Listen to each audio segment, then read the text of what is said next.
नमस्कार दोस्तों, कानून की जानकारी यूट्यूब चैनल में मोहम्मद अंसारी आप सब श्रोताओं का स्वागत करते हैं।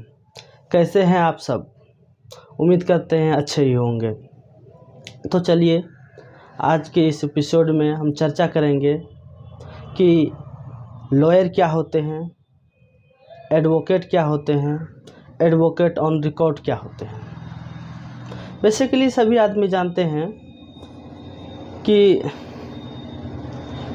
एडवोकेट जो लोग पढ़ते हैं एडवोकेट कहलाते हैं, लेकिन ये अवधारणा गलत है।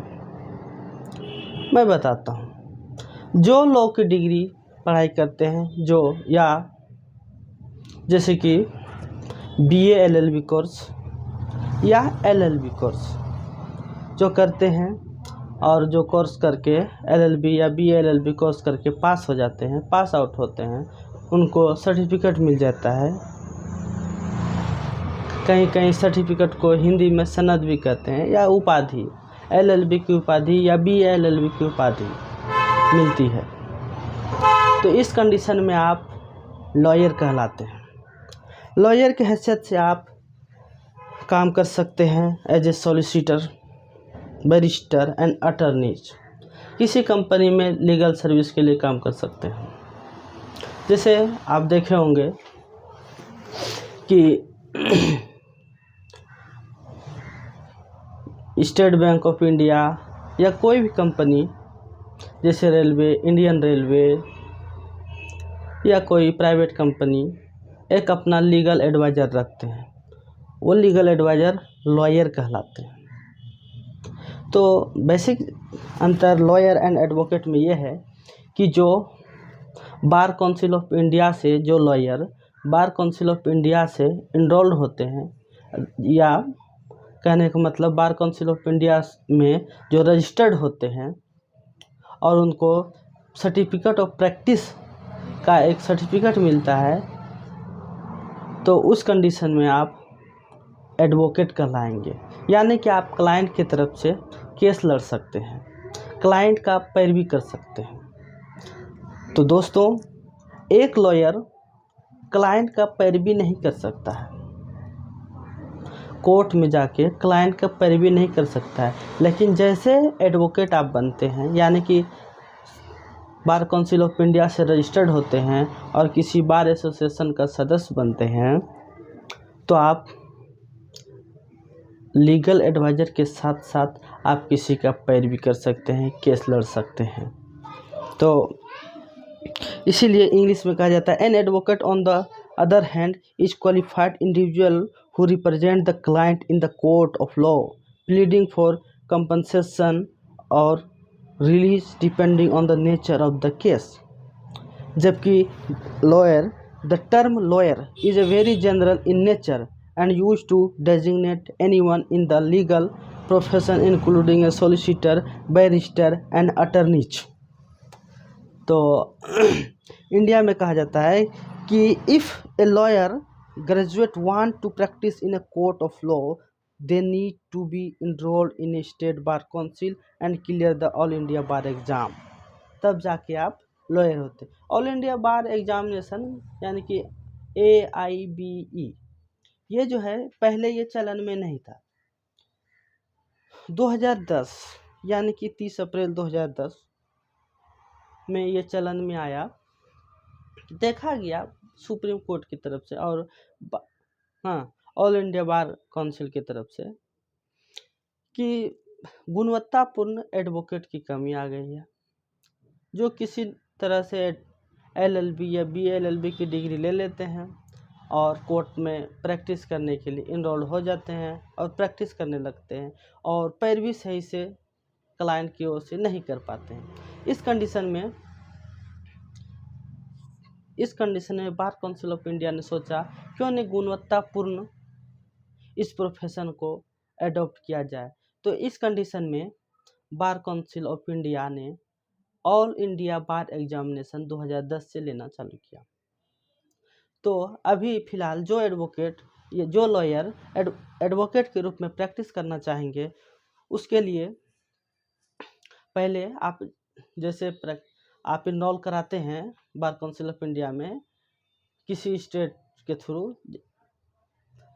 तो उसके बाद आपको bar council of India provisional certificate of practice provide करती है। ये प्रोविजनल सर्टिफिकेट ऑफ प्रैक्टिस 2 साल के होते हैं। 2 साल के अंदर में आपको बार काउंसिल ऑफ इंडिया का एग्ज़ाम यानी कि AIBE एग्ज़ाम पास करना होगा। अगर AIBE एग्ज़ाम 2 साल के अंदर में पास नहीं करते हैं तो ये आपका सर्टिफिकेट रद्द हो जाएगा, यानी कि आप एडवोकेट के रूप में काम नहीं कर पाएंगे। ऑल इंडिया बार एग्जामिनेशन ओपन बुक एग्जामिनेशन होता है। इसमें आप बेयर एक्ट बुक ले जा सकते हैं या नोट्स भी ले जा सकते हैं, लेकिन ऐसा देखा गया है कि नोट्स ले जाने में बल्कि होता है, तो generally bare act book prefer करते हैं। लेकिन AIBE एग्जामिनेशन वही कैंडिडेट पास कर पाते हैं जो सच में सही से पढ़ा हो, प्रैक्टिस के नियत से एग्ज़ाम दे रहा हो। ये नहीं कि मनचाहा आप लॉ ग्रेजुएट हैं और AIBE एग्जामिनेशन के लिए आप फॉर्म भर दिए और पास हो जाएंगे, ऐसा नहीं है। आपको गहन पढ़ना पड़ेगा। तो चलिए ये बात जान गए एडवोकेट और लॉयर में अंतर क्या होता है। अब जानना चाहेंगे कि AOR बहुत कम ही लोग जानते हैं। AOR का चलन पटना हाई कोर्ट बिहार में है और सुप्रीम कोर्ट ऑफ इंडिया में है, और कुछ स्टेट सोच ही रहे हैं कि AOR कोलेजियम सिस्टम अपनाया जाए। तो बता देते हैं AOR का फुल फॉर्म क्या होता है। AOR means advocate on record. Supreme court एक एडवोकेट का रिकॉर्ड मेंटेन करते हैं। अगर सुप्रीम कोर्ट में अगर प्रैक्टिस करना हो तो AOR का एग्ज़ाम पास करना ही होगा। AOR एग्ज़ाम के लिए एलिजिबिलिटी क्राइटेरिया क्या है, तो सुप्रीम कोर्ट ऑफ इंडिया ने गाइडलाइन जारी किया है। इसमें बताया गया है कि अगर आप AOR के एग्ज़ाम में बैठना चाहते हैं तो आपको मिनिमम लोअर कोर्ट या हाई कोर्ट, लोअर कोर्ट यानी कि डिस्ट्रिक्ट कोर्ट, सब ऑर्डिनेट कोर्ट या फिर हाई कोर्ट में एज ए एडवोकेट आपको मिनिमम 4 साल काम करना होगा, यानी कि मिनिमम 4 साल का एक्सपीरियंस हो। और सुप्रीम कोर्ट के AOR यानी कि एडवोकेट ऑन रिकॉर्ड के अंदर आपको 1 साल का ट्रेनिंग लेना पड़ेगा। जिस दिन से आप ट्रेनिंग लेंगे उसी दिन इनिशिएट करना पड़ेगा सुप्रीम कोर्ट रजिस्ट्रार ऑफिस में कि हम इन AOR के पास, इन साहब के पास हम ट्रेनिंग ले रहे हैं, यानी कि कमेंसमेंट ऑफ ट्रेनिंग और कंप्लीटेशन ऑफ ट्रेनिंग दोनों का आप सुप्रीम कोर्ट को सूचना देंगे, तब जाके AOR परीक्षा में आप बैठ सकेंगे। AOR परीक्षा 4 पेपर होते हैं, कन्वेंशनल टाइप का होते हैं, इसमें ऑब्जेक्टिव नहीं होते, कन्वेंशनल टाइप का आपको लिखना पड़ेगा।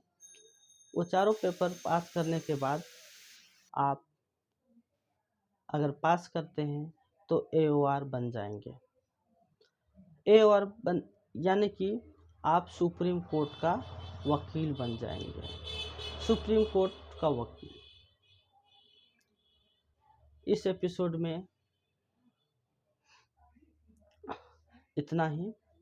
मैं आशा करता हूँ कि मेरा ये विचार आप लोगों के माध्यम पहुंचकर कुछ बेसिक सी जानकारी उपलब्ध हुआ होगा मेरे इस विचार के हिसाब से कि एडवोकेट ऑन रिकॉर्ड क्या होता है, लॉयर क्या होते हैं, एडवोकेट्स कौन होते हैं। और अगर मेरा ये वक्तव्य आप लोगों को अच्छा लगा तो मेरे चैनल को सब्सक्राइब करें, वीडियो को लाइक करें और बेल आइकन दबाना न भूलें। धन्यवाद।